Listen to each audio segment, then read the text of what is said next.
Fashion has always been an important part of human culture.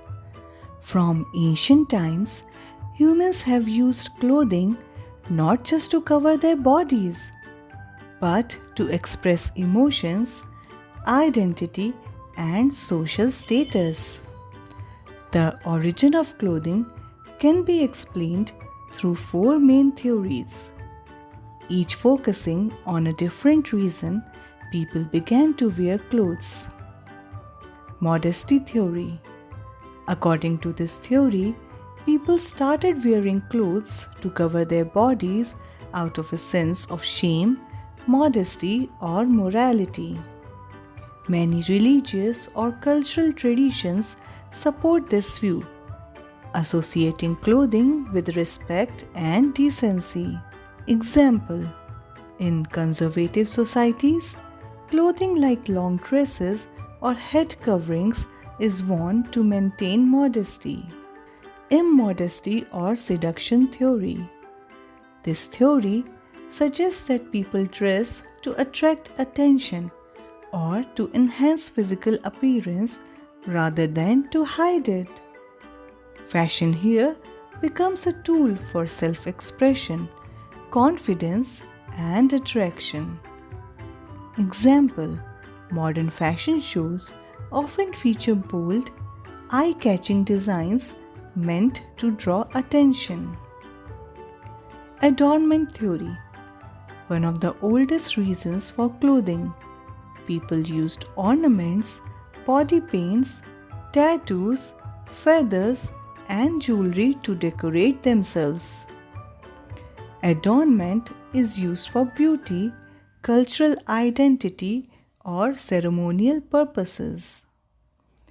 For example, tribal people using beads, shells, and colors, or today's statement accessories and makeup. Protection theory. This theory focuses on the functional need for clothing to protect the body from weather, insects, injuries, or danger. Example: wool coats in winter, raincoats during rain, helmets for safety. While protection might have been the first reason for wearing clothes, fashion evolved to serve psychological, social, and cultural needs too. Fashion theories of clothing adoption. Fashion doesn't stay with one person or group, it spreads. These theories explain how a new fashion trend moves from its origin to mass acceptance. Trickle-down theory, proposed by economist Thorstein Veblen. This theory says that fashion starts with the elite or upper class. When the rich or celebrities wear a new style, others try to imitate them to gain social status. Once everyone starts wearing it, the elite moves to a new style, and the cycle repeats. For example, luxury handbags or designer gowns, first worn by celebrities, later copied by fast fashion brands. Trickle-across theory, mass market theory, proposed by Charles King. This theory says fashion spreads horizontally, not from rich to poor, but across social groups at the same level. With mass media, social media, and influencers, people from different regions adopt trends almost simultaneously. For example, a trend going viral on Instagram or TikTok, people of different backgrounds adopting it at the same time. Trickle-up theory, street influence theory. Fashion starts from the streets, youth, or subcultures and moves upward to designers and luxury brands. Designers take inspiration from local or casual streetwear and turn it into high fashion. For example, streetwear, Ripped jeans or sneakers that began as casual wear are now part of luxury fashion. Fashion today mostly allows trickle across and triple up patterns due to global communication and influencer culture. Fashion life cycle. Every fashion trend goes through a lifespan. Just like a living organism, it is born, grows, matures, declines, and disappears. This is called the fashion life cycle. The 5 stages of the fashion cycle. Introduction. A new design is created and introduced in fashion shows or through designers. Production is limited and prices are high. For example, a designer launches a new type of futuristic jacket at Paris Fashion Week.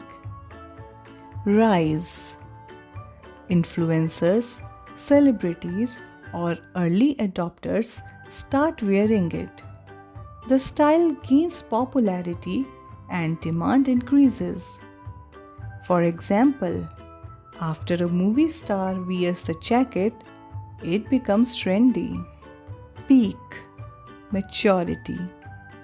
The style is at its height of popularity.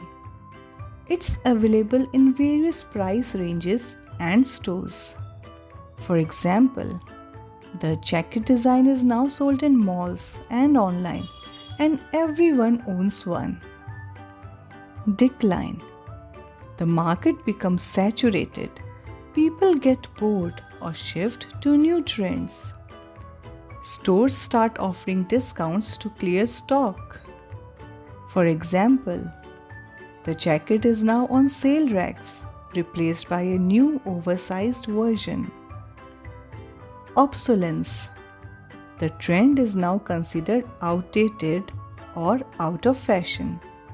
For example, the once trendy jacket is now stored away or replaced by a new silhouette. Fashion is cyclic.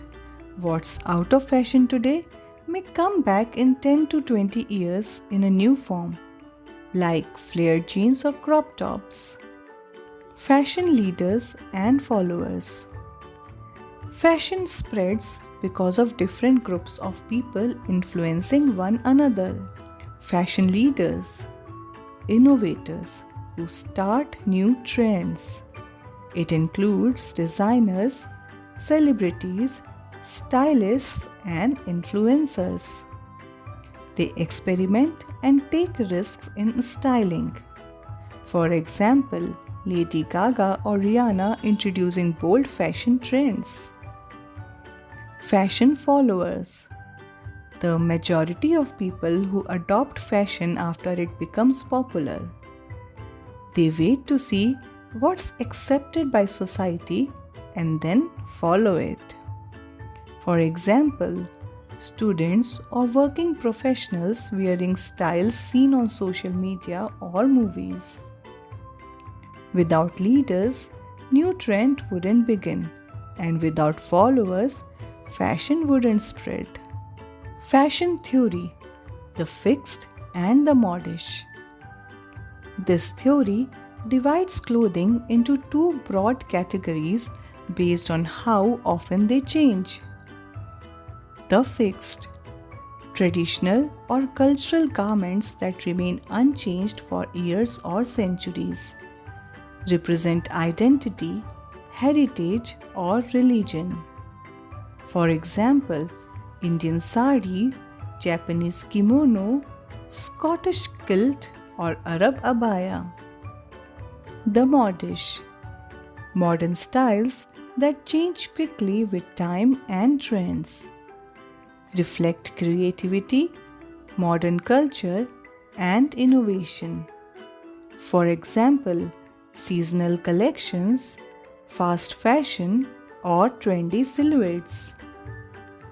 The fixed represents stability and culture, while the modish represents change and modernity.